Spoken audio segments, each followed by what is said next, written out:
I've often wondered why, when Joseph's brethren came down to him,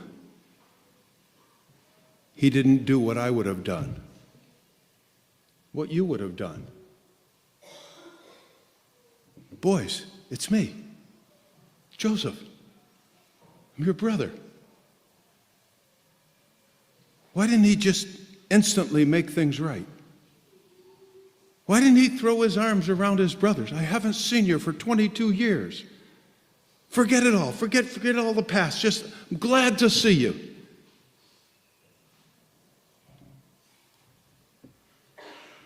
Because Joseph was a godly man.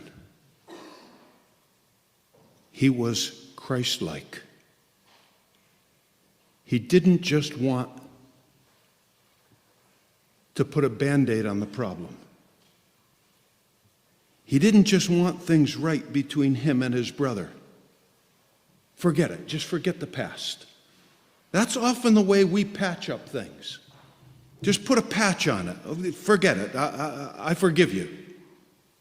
No. Joseph knew that true restoration is a work of God. And it's a work of God in the soul. Joseph didn't just want to be restored to his brethren. Joseph knew the plan of God for a nation. These men that were before him, God had plans to build an entire nation. And yet these men were away from God. The whole plan of God was at a standstill because men were away from God. And Joseph longed not just that his brethren would be restored to him, but that they would be restored to the Lord.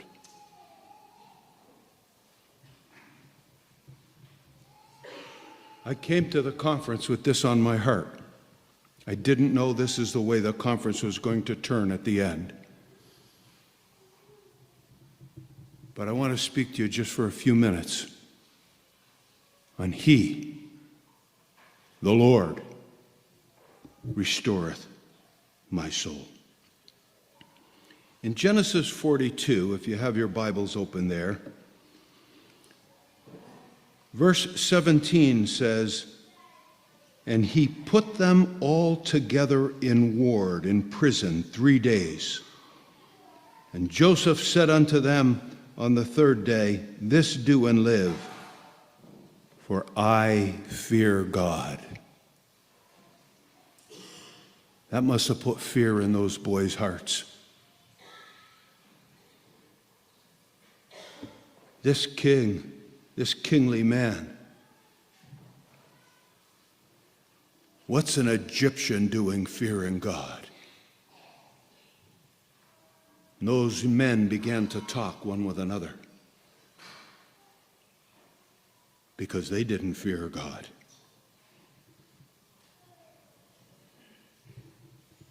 If ye be true men, let one of your brethren be bound in the house of your prison, and go ye, carry corn for the famine for your houses, and bring your youngest brother. And listen how verse 20 ends. And they did so. You see something missing there? Maybe I'll just give it to you. Joseph is testing to see if these men fear God. He remembers the day when they took corn that he brought them, and they left him in a pit, and then they sold him to the Ishmaelites. And then they went home without him. Now, right before their eyes, he puts his hand out and he takes hold of Simeon. And he's watching them as he takes that man and he puts him in prison. And he says, "Go ahead, you can take corn and go home." Is that what they should have done? Is that what you would do? Or have you learned your lesson? They've lived with the guilt of selling Joseph for 22 years. They've got used to being away from God. And now another brother is taken from them, and they turn their back on him, on their own brother. They take their corn and they go home. No, they're not ready. They're not ready to be restored. God has to begin to work in their souls. If you're away from God here today, you need to stop what you're doing. You need to just stop and allow God to work in your soul. Look at the very situations you're in. Don't just keep going. Don't just keep acting like you've been acting away from God. You need to stop.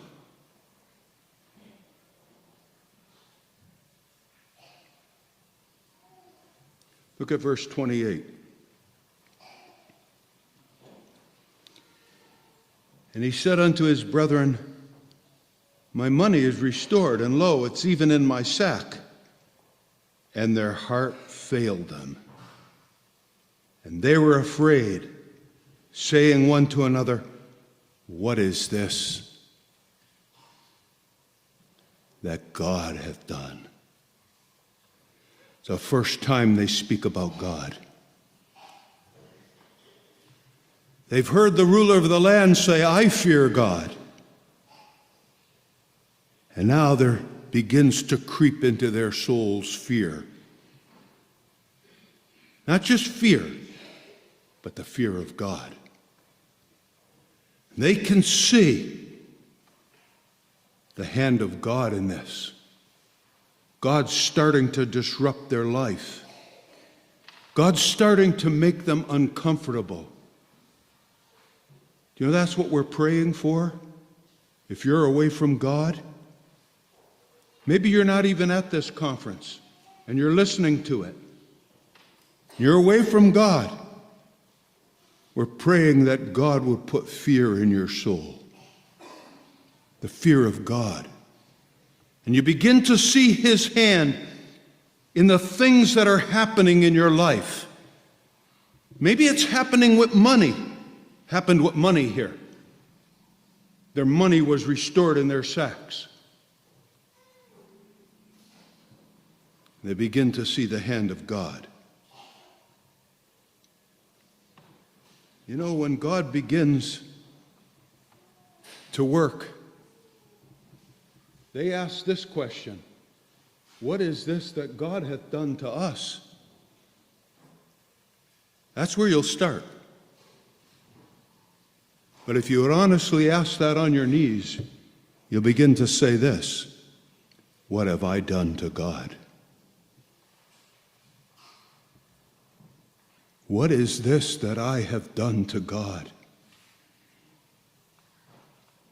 That's the question they need to ask.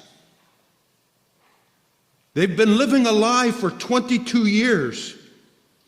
They've perpetrated that lie to such an extent that they've almost believed it themselves. They actually get to Joseph and they tell the lie to Joseph. The lie they told their father. He's been torn to pieces. And now they stand before Joseph and he says, do you have family? Oh yes, they said, one brother is not. He was torn. And they're talking to the very man.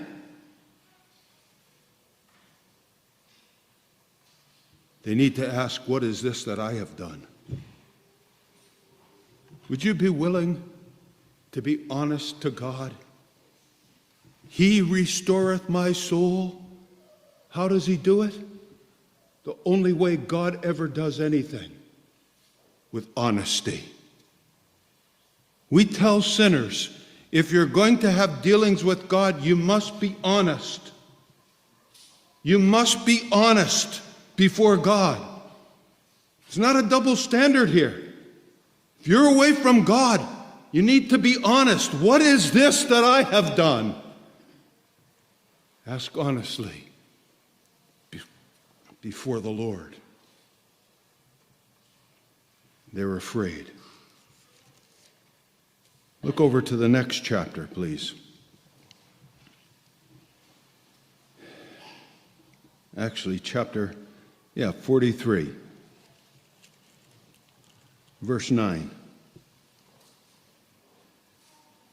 Verse 8. And Judah said unto Israel his father, Send the lad with me. We will arise and go, that we may live and not die, both we and thou and our little ones.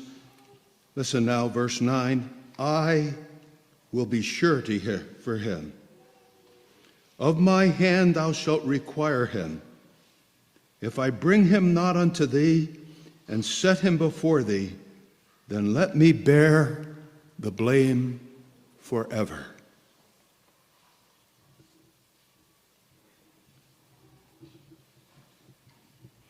Judah's the one that sold Joseph.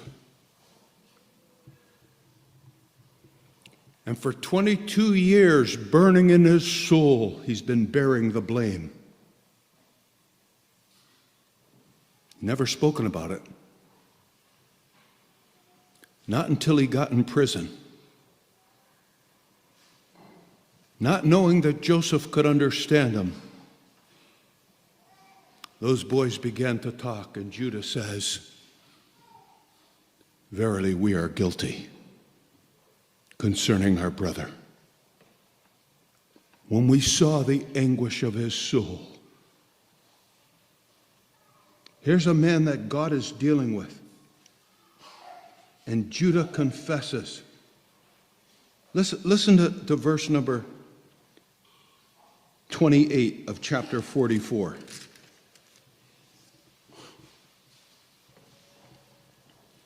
And thy servant, verse 27, thy servant my father said unto us, Ye know that my wife bare me 2 sons, and the one went out from me, and I said, Surely he is torn in pieces, and I saw him not since.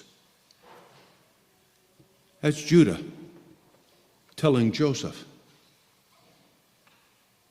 the lie that he told his father. You know, God brought that out of that man. That had to happen. If there's going to be true restoration, there's going to be true confession. And his lips, after 22 years that were sealed, confessed to the very man that he sold. And Joseph hears it.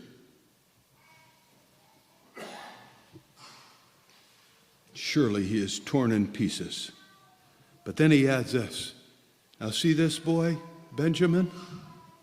By the way, folks, Benjamin was in his 40s, not a little boy. He's a man. These are all men. And he says, I became surety for him. Let him go home.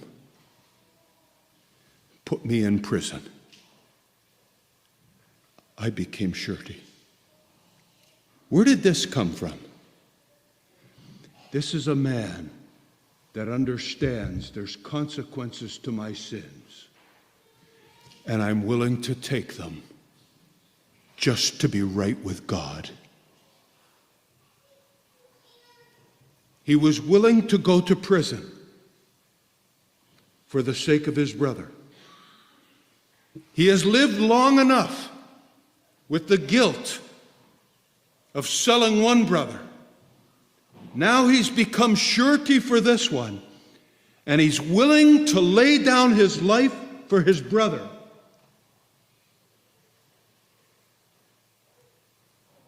You'll never be true to God until you're true to your brethren. That's 1 John chapter 4. How can we say we love him who we don't see? when we don't love our brother that we do see.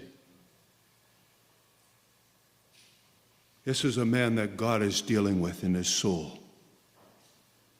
And as much as we long for your restoration, we long that God deals with you in your soul. Because true restoration, he restoreth my soul. He does the work. He does the work in the soul. He does what no man can do.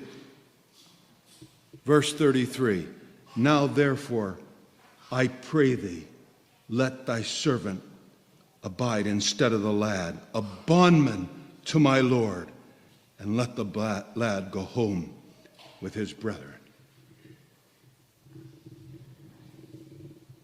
You need to read chapter 45. Then Joseph could not refrain himself. Why? If you read the whole account, this is the third time Joseph could not refrain himself. He walked away from the prison that day. When he put those boys in prison and heard them begin to talk, surely God has found us out. He went out privately and wept, because he knew that God was beginning to work with them. Now he sees the fruition of it, that the Lord is restoring these boys. The Lord has touched their souls, and they long to make things right. And they think it's absolutely impossible to make it right, because in their minds, Joseph is not. And all they need is the one missing piece. You know what it is? I am Joseph. I am Joseph. And all the work of God in restoring these men is brought to a head. And they fell on his neck and kissed him. I like how this story ends. You know what it says? And after that, they talked to him.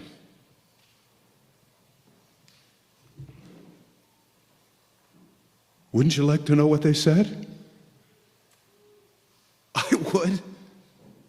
Oh, it must have been sweet. 22 years of catching up. 22 years of separation. 22 years away from not only Joseph, but away from God.